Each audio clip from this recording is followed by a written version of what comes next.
So I've been thinking about the wedding, and in fact, I've been thinking about the signs of the times and what it's saying to us as women in senior leadership, especially in public sector and third sector senior leadership, at such a time as this. So on the weekend, it's Monday today, the 21st, and on the weekend, Harry and Meghan got married, and oh my gosh, what a ceremony. Like, I'm not really a royalist, don't really feel very patriotic about the royals. I don't really feel very sentimental about it all, but I was intrigued a little about this wedding. I completely forgot about it, and then I remembered it was on, and I tuned in, and wow, was I glad that I did. What a ceremony. First of all, she is beautiful, isn't she? She's stunning. And but I watched as the mother of the bride, a black woman, and the bride, a black woman, took center stage at that wedding. And then I watched as the Reverend Curry gave his address about love in his own formidable, unique and very energetic style. The style that we're used to as Pentecostals and Christians, black Christians in particular, the style that we kind of used to, but it was just so odd to see it, wasn't it, in a regal royal affair. It was just so weird to see it in such a British establishment. That expression is just not usual. And then there was the gospel choir that sang so brilliantly and moved. Everybody was moved, right? And then the cellist, the black cellist, the young black cellist. I must remember his name. His name escapes me right now. But oh my goodness, wasn't it amazing? And it just a monumental historical time for me as a black woman, looking at this very British aristocracy. What's the word? A very posh do. and watching, hold on, my battery's going to die. And watching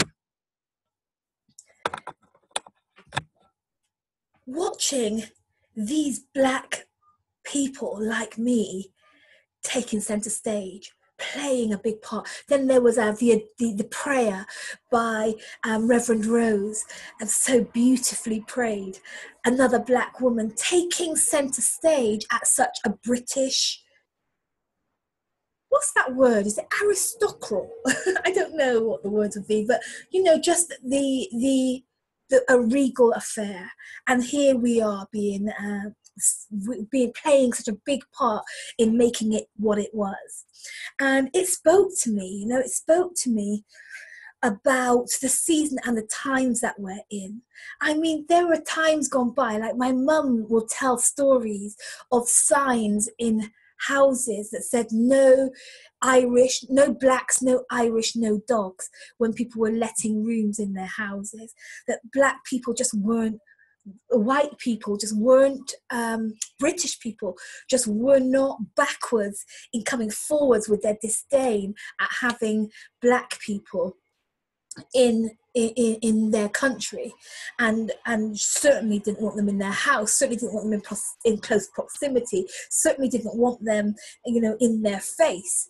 And here we are now, where there is a very British royal wedding, and black people are taking center stage and having such a pivotal role within it. And I think that's really exciting.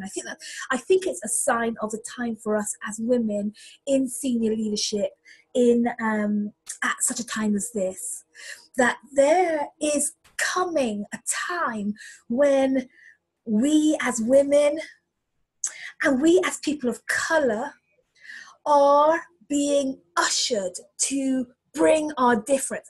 I was thinking about this, and I was thinking about how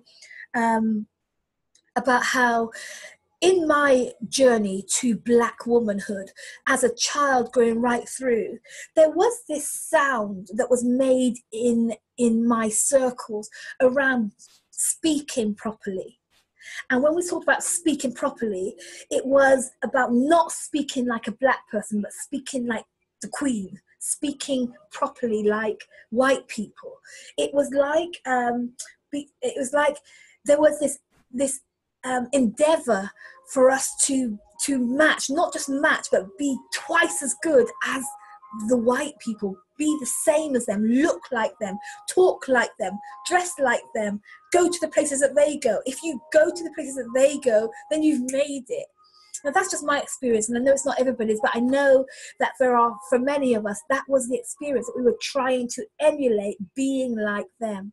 And here we are on the 18th of May in 2018, and there were people of colour being like themselves. Oh my goodness, that address took me to church, and I think it's a sign that the world is ready for us, no matter how much of a minority we are, or how excluded we've been. But there is a call for us as women and leaders and change makers, as Black women, as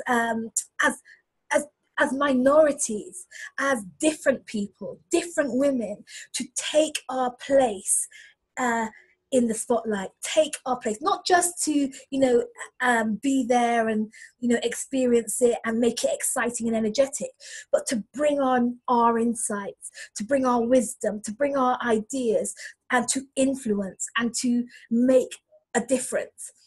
It is time. I was thinking this morning, I did actually make a note. Where did I put that? But I think it's time. Oh, where did I put that note?